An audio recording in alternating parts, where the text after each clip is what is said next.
Transport Minister Fikile Mbalula also talking about how the government is going to be spending about 2.5 billion rand that will be made available to widen the road where we saw that Pongola crash. A very disturbing story, of course, coming out even, from KwaZulu-Natal. And the minister also tabling that report, the findings of what happened there earlier on today.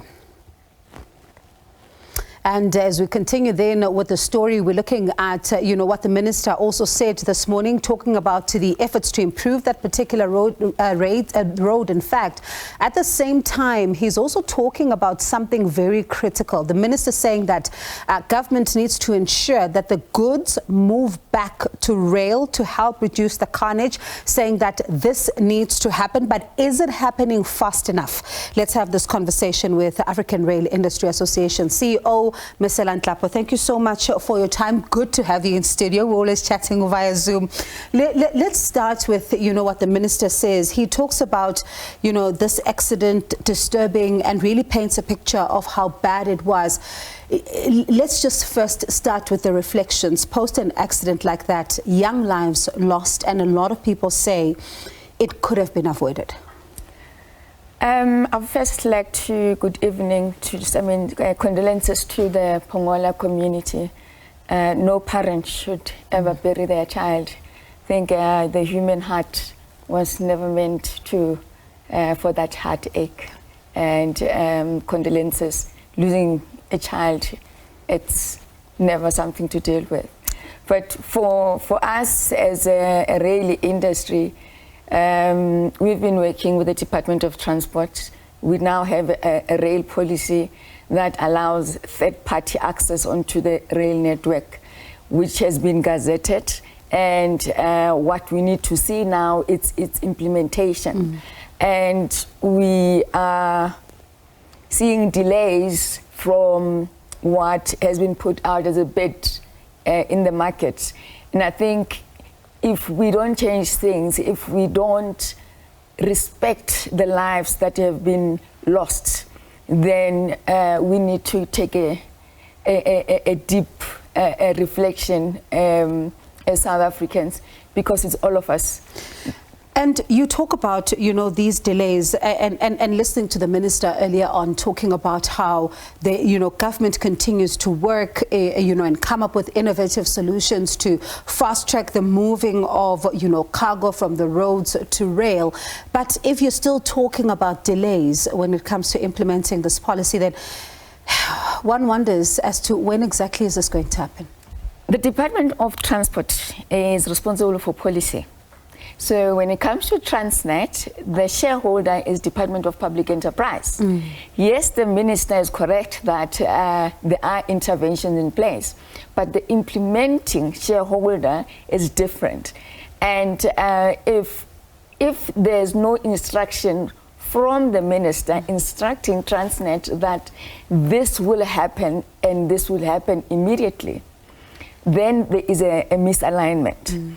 And in this case, I am calling out to the president that this is an emergency. This is ESCOM 2.0. This should not have, those lives should not have been lost. It's our responsibility now to pay homage to those kids. It's the round table that must be run by the president. Otherwise, we're going to see more lives being lost on the roads. And especially because the president has been talking about, over the years that government departments should not be operating in silos. But if they're not even talking to one another about an issue as, as critical as this one, then it gives you a sense, as you say, that there is this misalignment there.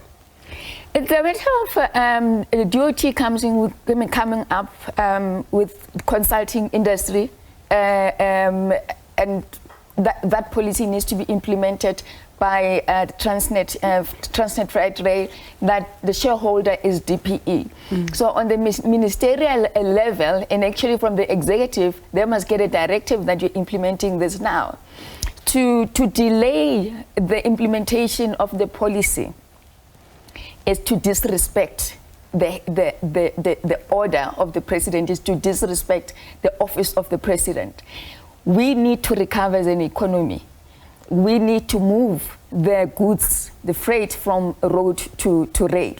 We estimate that 58 million tons per annum will move almost immediately from road to rail. Those trucks that you see on the road, they're not there by mistake. It's because of the service provider of the railways being unable to meet the demand. And that is clearly stated in the policy as well. So the trucks had become an alternative to the freight owner. They are called trucks. That's why they're not getting the service. If they're not getting the service from Transnet Freight Rail, then they move on road. And you also then look at the state of our rail as well, of our rail as well, also becoming, a concern, and one of the areas that also needs urgent attention, especially if third parties are now going to have to be involved. Yeah. Look, we have had vandalism. Let's take that. It's our problem as a society. But I can tell you now that whatever is left of the infrastructure and whatever that could be used must be used under the guidance of the railway safety regulator. And the access fees that will be paid by the users of the network will then be a new revenue stream that goes into Transnet, and then that money will be reinvested into maintenance of the infrastructure. So there needs to be creative thinking, not necessarily doing things the old way. We need to use what we have. Especially when you look at Stats SA, talking about less than a fourth of all freight moving around the country is transported by rail. That alone, really just boggles the mind, and it tells us how much danger we are in. Let's talk about, some of the trucking companies as well, and the issue of compliance. When I was listening to some of the conversations that were happening post that accident, some are saying that even some of the trucking companies are to blame because the drivers are finding themselves under so much pressure sometimes to try and meet these deadlines of offloading, and they're also flouting the rules of the road as well. Also others saying, but the truck drivers also need to drive carefully. So there's a lot that needs to happen here to ensure compliance as well. Look, I can't talk much for the trucking industry, but this is what I can tell you. We have over 750,000 kilometers of road in South Africa. And where there is an increment in demand of trucking companies, it means that there's going to be an oversupply on the road.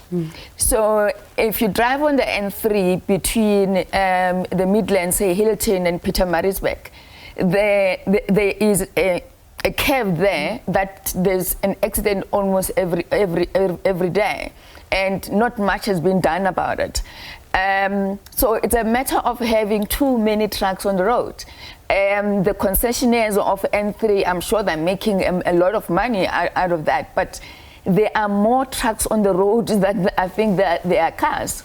We also have those big trucks not only driving on the freeways, on the national ways, but also going through municipal road and destroying the roads even further. And then we want to complain about potholes, but it's much more larger than potholes that we have and the cause of the potholes. And we're out of time, but just as as your final shot, because one of the things that the minister talks about is what we've been talking about tonight, the ending of the carnage that we're seeing on our roads. It's the festive season very soon, and there is, of course, a lot of concern around this. So those that are listening to you tonight, who are decision makers, what do you say to them about accelerating this policy and the implementation to ensure that they actually achieve this target that they're setting for themselves to then end the carnage?